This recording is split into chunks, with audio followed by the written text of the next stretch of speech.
안녕하세요. 오늘은 삼성 여기 잠실이에요. 삼성 SDS 잠실 캠퍼스에 왔는데요. 바로 블록체인 관련 스터디가 있거든요. 여기 삼성 SDS에서 올해 이제 신기술 트렌드에 대해서 어떤 걸 공부하고 싶냐 이런 걸 기자들한테 물어봤는데 제일 처음으로 블록체인을 꼽은 거예요. 제일 알고 싶어하는. 오늘 거기에 대해서 좀 알아보고 저한테는 굉장히 많이 도움이 될 것 같아서 왔어요. 그리고 이거를 또 여러분들께도 같이 좀 볼 수 있으면 아마 공부가 되지 않을까 싶은데 SDS의 블록체인 전문가 3분이 나오셔서 기자들의 질의응답을 다 받고 거기에 대해서 설명하는 식으로 스터디를 한다고 합니다. 말 그대로 스터디하는 시간이라서 맛있는 것도 뭐 먹을 수 있고 뭐 그렇다고 하는데 지금 짐벌이 좀 말을 안 들어요. 고장난 것 같아요. 일단은 빨리 이제 들어가 볼게요. 궁금해요. 저도 블록체인 오늘 한번 파헤쳐 보겠습니다.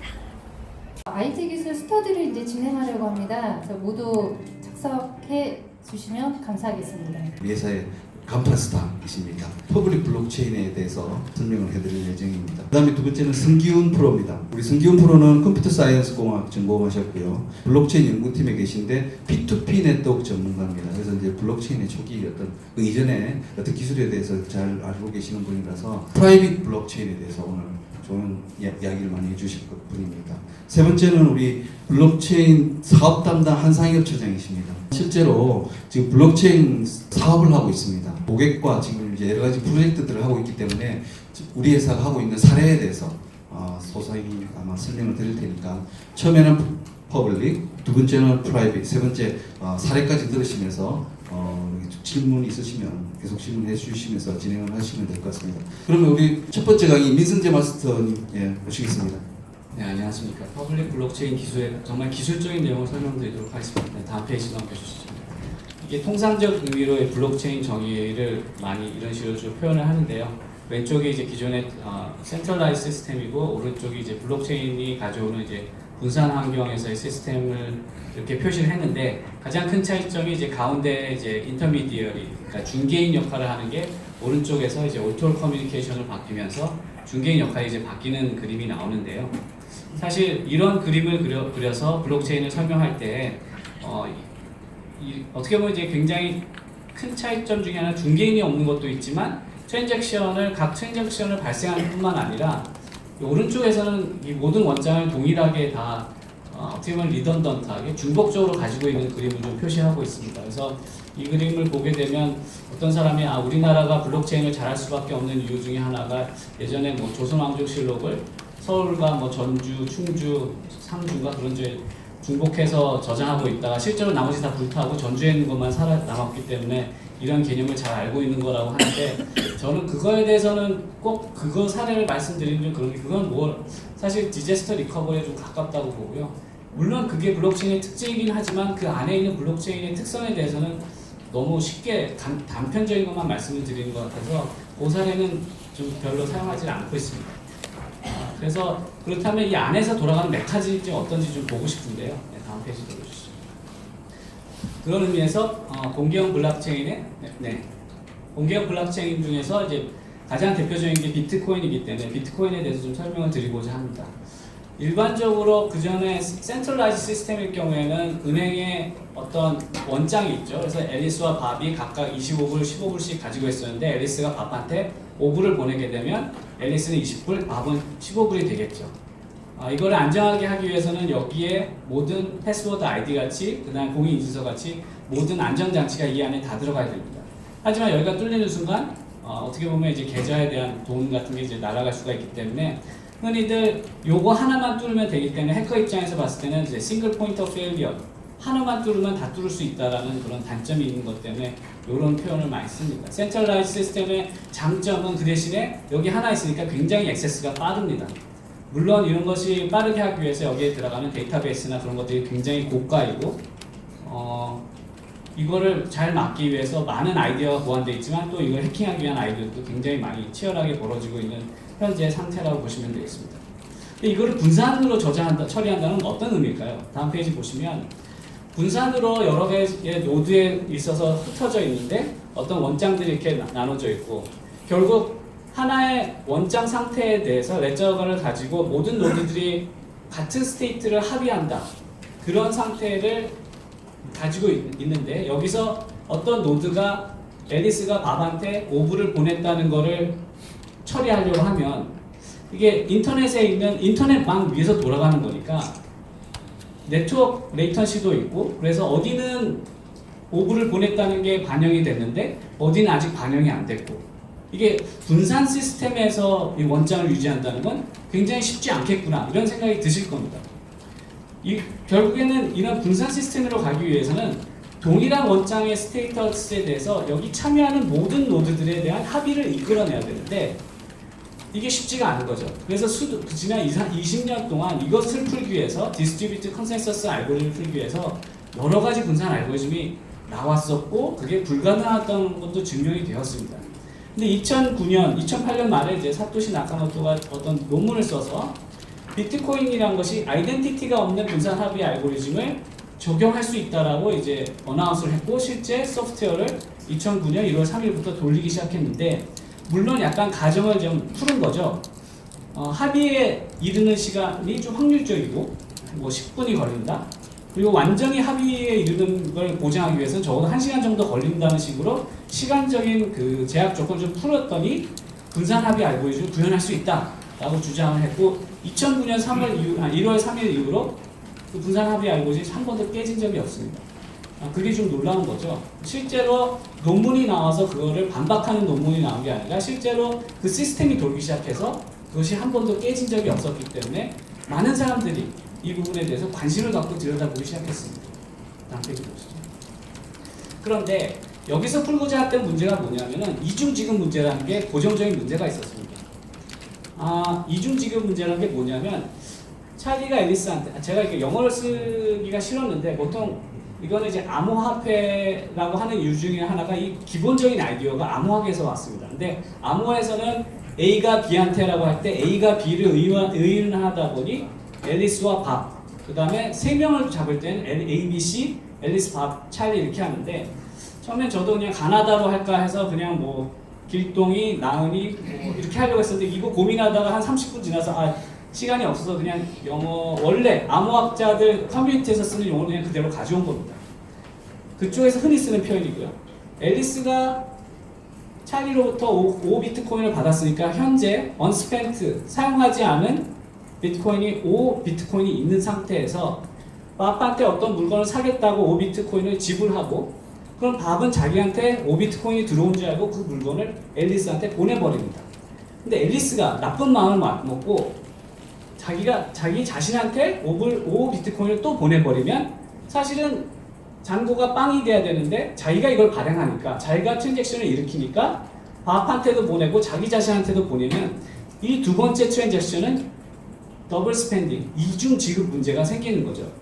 이게 은행이었으면 절대 발생할 수가 없죠. 왜냐하면 제 은행 잔고에서 먼저 밥한테 보냈으면 이게 잔고가 빵으로 바로 즉각적으로 아토믹하게 바뀌기 때문에 이런 요거를 내가 누구한테 또 보내려고 한다면 그거는 당연히 에러가 나기 때문에 못했을 텐데 분산 시스템에서 각 노드한테 이런 자율성이 있다 보니 이런 현상이 발생합니다. 근데 이게 먹히느냐? 앨리스가 밤한테 5비트코인을 보냈다는 걸 네트워크를 타고 브로드캐스트를 했는데 어떤 쪽에서 더 빨리 앨리스가 앨리스 자신한테 보낸 것이 먼저 도착을 하게 된다면 이 노드 입장에서는 앨리스가 5비트코인을 자기 자신한테 보낸 것이 밸리드하다고 생각하죠. 즉 정상적인 네트워크 상에서는 앨리스가 밥한테 보내고 나서 두 번째 거를 봤을 때 얘는 잔고가 빵이니까 이건 잘못됐으라고 예상하지만 이 노드 입장에서는 뒤에 나온 노드가 메시지가 먼저 도착하게 되면 먼저 발생한 트랜잭션을 깨버리고 뒤에 나온 트랜잭션을 먼저 인정하게 되면 앨리스가 실제로 밥한테 shipping받아서 물건도 받고 돈은 돈대로 굳는 이런 이중지급 문제가 발생할 수도 있습니다. 이런 문제를 해결하기 위해서 분산 합의 알고리즘이 제대로 동작을 해야 되는 거죠. 다음 페이지 보시면 그러면 이걸 어떻게 하느냐? 블록체인이 이 문제를 해결한다는 겁니다. 예를 들면 모든 트랜잭션들이 이제 인터넷에 나와서 있는데 여기서 이걸 해결하기 위해서는 결국 각 트랜잭션이 언제 발생했는지 그 순서만 알면 되는 거죠. 그래서 이 트랜잭션들을 순서를 매기자. 그러면 아까의 문제를 해결할 수 있지 않겠냐는 겁니다. 그래서 트랜잭션의 순서를 매기면 다음 페이지. 트랜잭션 간의 체인을 걸어버립니다. 그래서 아까 봤듯이 찰리가 앨리스한테 먼저 5비트코인 보는 게 제일 먼저고 앨리스가 밥한테 5비트코인을 보냈는데 앨리스 자신한테 보낸 거 이거는 이미 언스펜트 트랜잭션이 여기서 해소가 됐으니까 잔고 빵이니까 이건 잘못된 거죠. 다음 페이지 보시면 이거는 인벨리 묶어서 합시다 라고 해서 다음 페이지 보시면 여기서 이제 앨리스를 제꼈기 때문에 이 니기 셀리번트 요 트랜잭션이 들어오게 되면 요렇게 이제 트랜잭션에 이제 체인을 거시면 됩니다. 다음 페이지. 이렇게 하면 너무 오버헤드가 크니까 같은 트랜잭션들끼리 일단 한 블럭씩 묶어서 얘네들을 블록에다 다 저장하고 그 다음 블록에다 넥스트 블록을 저장해서 링크를 걸어버리면 이게 블록을 체인으로 엮었기 때문에 블록 체인이라고 부를 수 있겠습니다. 이렇게 하면 적어도 더블 스탠딩 문제를 풀 수 있겠죠.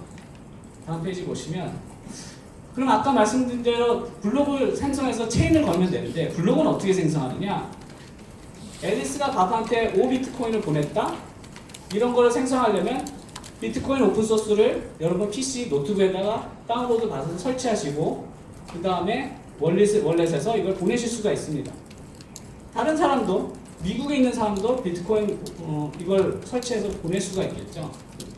여러 사람들이 여기에 개방형 플랫폼이기 때문에 들어와서 설치해놓고 트랜잭션을 자기가 발생한 트랜잭션을 모든 노드한테 알려야 됩니다. 그러려면 인터넷에다가 브로드캐스트 해야 됩니다. 다음 페이지. 그래서 인터넷에 모든 사람들이 볼 수 있게 트랜잭션을 올리고 그러면 블록을 만드는 사람은 이걸 가져다가 블록을 생성해야 됩니다. 다음 페이지 보시죠. 그래서 에릭이라는 애와 폴이라는 애가 각각 트랜잭션을 모아다가 블록을 만들겠습니다.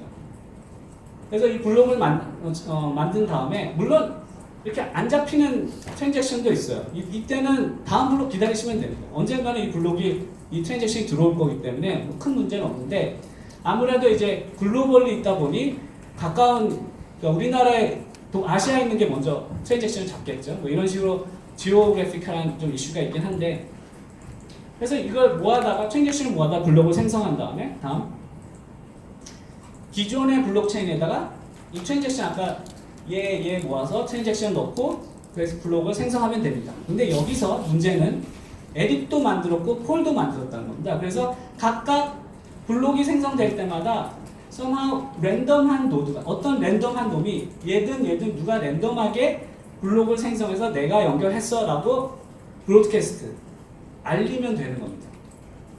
근데 여기서 나중에 다음 페이지에 제가 설명드릴게 어떻게 랜덤하게 노드를 실렉트하느냐 그거에 대해서 설명을 드릴 겁니다. 그러면 폴이 여기다 집어넣었으면 나머지 노드들은 뭘 해야 되냐? 다음 페이지. 나머지 노드들은 이 블록이 가짜인지 아니면 정상적으로 블록을 생성해서 연결했는지를 검증을 해야 됩니다. 언스펜트라는 얘기는 이 트랜잭션이 언스펜트가 있어서 다시 말해서 잔고가 있는 걸 제대로 연결했느냐 그리고 전자서명, 디지털 서명이 제대로 되어 있느냐 그걸 좀 체크하셔야 되는데요. 이걸 누가 해야 되냐? 얘가 나머지들이 이제 이걸 검증을 해야 되는 거죠. 이 검증할 때 이제 밸리드 시그니처가 어떤 의미인지 잠깐 보고 넘어가겠습니다. 다음 페이지 보시죠. 전자서명이라는 게 있는데 이거는 많이 아실 겁니다. 그래서 제가 퀵하게 넘어가겠습니다. 우선 전자서명을 할 때는 프라이빗 키를 이제 프라이빗 키와 퍼블릭 키, 이제 프라이빗 키, PK 둘 다 PK니까 하나는 이제 제가 시크릿 키라고 부르겠습니다. 개인 키와 공개 키를 동시에 생성합니다. 생성해서 이건 제가 스스로 만들어내는 거죠. 그 다음에 퍼블릭 키만 인터넷에 공개적으로 알려줍니다. 왜 퍼블릭 키냐? 남한테 알려줄 수 있기 때문에. 다음 페이지. 그래서 앨리스가 키 생성을 하는데 256비트로 생성을 한다는 얘기는 내 개인 키와 퍼블릭 키를 만든 다음에 퍼블릭 키는 딴 사람도 볼 수 있게 알려주고 개인 키는 숨기셔야 됩니다. 시크릿 키니까 나만 가지고 있어요. 제 패스워드 같은 거예요. 그 다음에 다음 페이지. 제가 아까 보내고 싶은 메시지가 있어요. 그 메시지 앨리스가 밥한테 5비트코인을 보내. 거기다가 그 메시지에다가 제 개인 키를 컴캐트해서 요거를 사인을 전자서명을 하십니다. 그러니까 암호화하는 거죠. 암호화해서 암호화된 디지털 서명을 메시지 뒤에다 붙인 다음에 이게 트랜잭션이 되는 거죠. 그러면 트랜잭션을 보여주면 다른 사람들이 이걸 어떻게 검증하느냐? 다음. 이 퍼블릭 키로 이 메시지가 요 밸리드 함수를 돌리면, 즉 퍼블릭 키와 메시지와 시그니처를 집어넣으면 이게 밸리드한지 아닌지를 알려주는 함수가 있습니다. 그러니까 이 메시지가 요 퍼블릭 키를 만들 때 나온 시큐리티 키로 사인된 것인지 아니냐를 제가 검증을 해주는 거죠. 그렇다면 이걸 왜 하느냐? 제 개인 패스워드는 남한테 안 알려주고 퍼블릭 키로 메시징을 사이닝해서 이거는 제가 한 거다라고 사인하는 효과입니다. 특징으로는 나만 사인할 수 있고 딴 사람 누구나가 이게 내가 사인했다는 걸 검증할 수 있고요. 이 시그너처는 요 메시지에 대해서 요 메시지 가지고 만든 거기 때문에 이 시그너처를 카피해서 딴 메시지에다 붙이면 안 됩니다. 그건 금세 들통이 나요. 결국에는 이게 의미하는 게 뭐냐면 나의 아이덴티티는 철저히 숨기는 거죠. 나의 개인 키와 나의 아이덴티티, 앨리스라는 걸 숨기고 이런 암호 같은 나의 퍼블릭 키만 바깥에 알려준 다음에 퍼블릭 키가 마치 개인 계좌처럼 보인다. 저한테 누가 한 100만 원 보내주세요. 그러면 제 은행 계좌번호 알려드려야 되잖아요. 이 제 은행 계좌 같은 사람들이 여기다 쏴주시면 제가 여기서 받아갈 수가 있는데 제 이름은 여기 안 보이는 거죠. 계좌번호만 보이는 겁니다. 굉장히 암호화돼요. 실제 이 퍼블릭 키를 또 해싱해서 보여주기 때문에 이게 누구의 계좌번호인지 알 방법이 없습니다. 그게 특징이고요. 즉 아이덴티티가 없는 그런 블록체인을 구현하는데 디지털 서명이 적용이 된다. 그런데 문제점은 하나, 이 퍼블릭 키를 위조해서 이게 내 건데 내 거라고 위조해서 남이 이걸 활용할 수 있습니다. 그래서 퍼블릭 키는 이제 위변조가 안 된다는 가정이 좀 필요하고요. 다음 돌아가시면 아까 제가 말씀드릴 때 폴에 만든 블록이 연결된다고 말씀드렸어요. 근데 사실 에릭도 아까 그 트랜잭션 묶어가지고 블록을 만들어서 붙이려고 했거든요.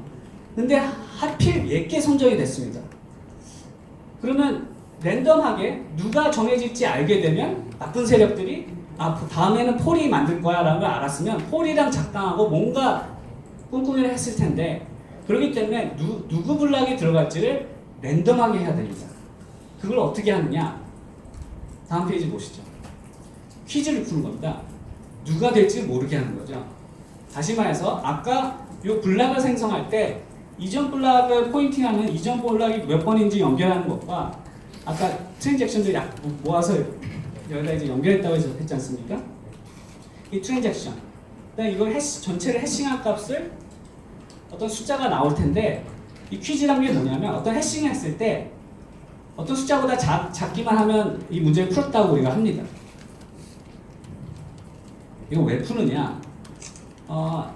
이 숫자를 아무거나 한번 넣어보시고요. 그 다음에 이거 하나씩 증결시켜도 되고 어떤 랜덤 넘버를 넣어도 되지만 이게 굉장히 나오는 패턴이 랜덤하기 때문에 3천만 넣었을 때 5,392야? 100보다 작지 않네? 다시 3천만 1, 3천만 2 계속 집어넣어도 이 패턴이 랜덤하기 때문에 이건 무조건 여러 번 돌리는 수밖에 없어요. 언제까지? 우연히 하다가 보니까 87, 100보다 작은 게 나왔어요. 그러면 어떻게 하냐? 다음 빙고 하고 내가 맞춘 겁니다. 그럼 맞췄다고 하면 이 맞출 값을 난스 값으로 해서 여기다 집어넣고 이때 나온 해답, 정답 87, 나 이거 풀었어 하는 걸 87을 여기다가 집어넣습니다. 그러면 제가 이게 문제를 푼 거죠. 그러면 딴 사람들이 이 사람이 문제를 풀었는지 안 풀었는지 어떻게 하느냐? 샤256 해시 함수를 여기다가 걸고 쫙 해시 함수를 걸면 87이 나옵니다. 그러니까 이거 87을 알아내는 데까지는 시간이 아니죠. 요게 퀴즈의 정답이죠. 요거를 알아내는 데는 엄청나게 시간이 오래 걸리지만 한번 답을 알아내고 난 다음에 얘가 정말 100보다 작은 값을 찾았는지 알아내는 데는 0.0001초 만에 풀 수가 있어요. 퀴즈를 푸는 건 어려운데 검증하는 데는 너무너무 쉬운 게 그게 이제 해시 함수인 거죠. 해시의 이제 그 역값을 알아낸다고 우리가 표현을 하는데 이걸 왜 하냐면 보시다시피 이 퀴즈를 푸는 시간, 걸리는 시간이 굉장히 랜덤합니다. 즉 누가 블록을 연결하는지를 이번에는 폴이하고 다음엔 에릭이하고 이렇게 정하는 게 아니라 퀴즈 문제를 냈을 때 얘네들이 랜덤하게 정해지도록 해시 함수를 이용하는 겁니다. 그래서 랜덤리스를 이렇게 구현을 했습니다. 다음 페이지 보시면 아까 그래서 87각을 맞춘 놈이 여기다 집어넣었을 때 그 다음 놈은 또 퀴즈를 풀어가지고 나 205 해서 또 연결하고 이런 식으로 계속 연결이 나가는 거죠. 이게 왜 위변조에 강하냐? 만약에 제가 이 블록 중에 한 블록을 위조하고 싶습니다. 위조하려면 트랜잭션 중에 하나를 사실 나한테 100만 원 오도록 바꿔버리고 싶어요. 그래서 위조를 하겠습니다. 근데 이거를 사람들이 검증해 보면은 들통나게 안 되니까 요 해시 값을 했더니 이전 값 87가 다는 65가 나온다. 근데 얘도 이제 아까 퀴즈 값 100보단 작으니까 나도 맞췄다고 생각하고 여기다 연결합니다.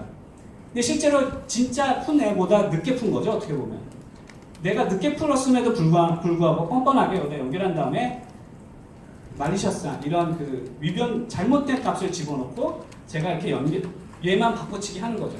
근데 문제는 제가 이렇게 연결할 때 이전 블럭을 연결해야 되기 때문에 그 다음에 붙인 애가 얘가 제 거에다 연결하고 얘가 먼저 풀었을 테니까 여기다 연결했었기 때문에 이 값이 다릅니다.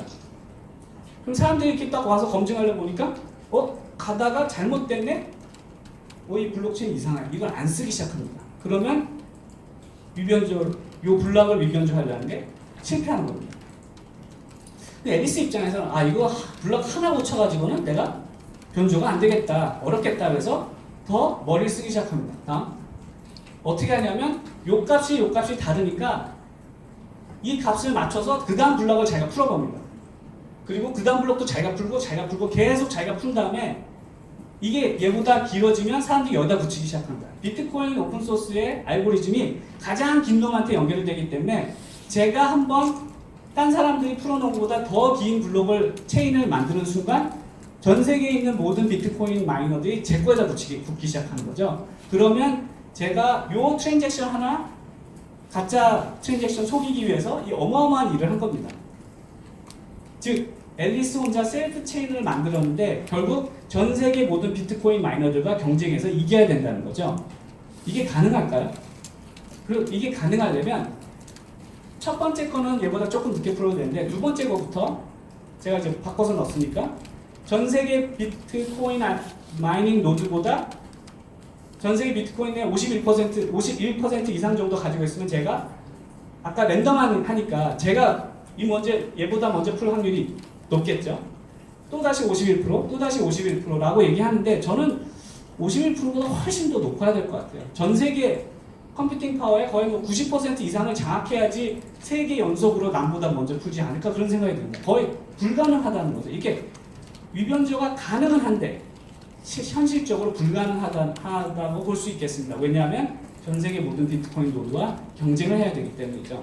이런 퀴즈 푸는 이제 경쟁이 들어간다고 보시면 다음 보시면 그래서 블록체인의 안정성이라는 거는 이렇게 가다가 중간에 포크가 생길 수 있습니다. 왜냐하면 제가 여기서 붙이고 있는데 대한민국에서 이렇게 하고 있는데 중국에 있는 애가 붙이고 그러는데 남미에서 이렇게 붙이다 보니까 대한민국 애들이 계속 중국 쪽이 더 많이 붙어버리면 얘네들이 이제 중간에 죽어버리는 거죠. 왜냐하면 다른 사람들이 모두 다 가장 긴 거에다 붙이니까요. 그러면 아까 이중지급 문제를 피하려면 이렇게 어느 정도 안정적인 여기에 앨리스가 나한테 5비트코인 보낸다고 할 때 앨리스가 5비트코인을 나한테 받은 적이 있는 경우에만 받아야겠죠. 근데 여기 있으면 얘가 죽을 수도 있으니까 이건 좀 불안하고 그래서 어디에 있는 걸 해야 되냐 적어도 최소한 하나 둘 셋 넷 다 6개 정도 블록 이전에 나온 건 되게 안정적이고 이렇게 아직 가지가 짧은데 그게 있으면 그러면 죽을 확률도 있으니까 좀 기다려 보셔야 된다 그런 얘기입니다. 무슨 얘기냐면 실제로 비트코인이 지금 탄생하고 나서 2009년 1월 3일이요 이렇게 가지가 치다가 중간에 긴 가지로 연결이 안 되고 중간에 죽어가 버린 것 중에 가장 긴 게 4개 정도 블록 정도 된다고 합니다. 그러니까 5개도 없었다는 얘기예요. 그렇다는 얘기는 6개 정도 되면 이제 안정적이다. 얘가 메인 트럼프다 라고 이제 믿을 수가 있는 거죠. 그러면 이게 10분에 한 번씩 블록이 생기니까 6개면 하나 둘 셋 넷 다요 60분 1시간 정도 기다리시면 그 트랜잭션은 안정적으로 전 세계 원장에 저장이 됐다 라고 볼 수 있으니까 아, 앨리스가 진짜 오글이 있네. 그럼 앨리스한테 오글 받아도 되겠다라고 생각하시면 될 것 같습니다. 단점이죠. 6시 1시간이나 걸려야 되니까. 물론 여러분이 거래소에서 그 비트코인을 받으려고 하면 즉시 됩니다. 그 이유는 뭐냐면 거래소가 비트코인을 왕창 사갖고 대신 해주는 거니까. 네. 실제로 그 거래소가 여기다가 집어넣는 거는 1시간 이후에 발생하겠지만 여러분들은 실제로는 거래소랑 거래를 하기 때문에 이런 현상을 보실 일은 굉장히 적을 것 같습니다. 하지만 직접 개인 PC에다가 비트코인 오픈소스를 설치하고 이런 걸 하실 경우에는 이런 거 좀 아시는 것도 필요하겠다라고 생각이 됩니다. 아까 말씀드린 것처럼 비트코인 네트워크 컴퓨터 파워가 만 노드가 넘어갔죠. 그래서 전 세계 슈퍼컴퓨터 500에 7,000배 이상이라고 합니다. 굉장히 해킹하기 어렵다 이렇게 보시면 될 것 같고요. 결론입니다. 제가 5분을 지났는데 마지막 장이고요. 말씀드리고 싶은 거는 이 분산 합의 알고리즘, 디스트리뷰티드 컨센서스라는 거는 여기 참여하고 있는 모든 노드들이 이 현재 원장의 스테이터스에 대해서 다 합의한다. 이게 정상 상태, 현재 스테이터스다. 라고 10분에 한 번씩 요게 정상 상태 이렇게 합의를 딱 거는 겁니다. 어떻게 보면 이게 그 심장 펄스 같은 거죠. 그래서 그때마다 이 합의를 하는 건데 이 합의하기 위한 알고리즘이 어떻게 보면 누가 랜덤하게 블록을 생성하는 권한을 가질 것이냐를 랜덤하게 주기 위해서 이 노력을 하는 겁니다. 제 뒤에서 발표하실 분들이 퍼블릭 블록체인에 이런 거를 기반으로 해서 어떻게 프라이빗이나 기업형 블록체인이 어떻게 변화되는지에서는 뒤에서 자세히 설명을 드릴 겁니다. 이상 저희 발표를 마치겠습니다. 감사합니다.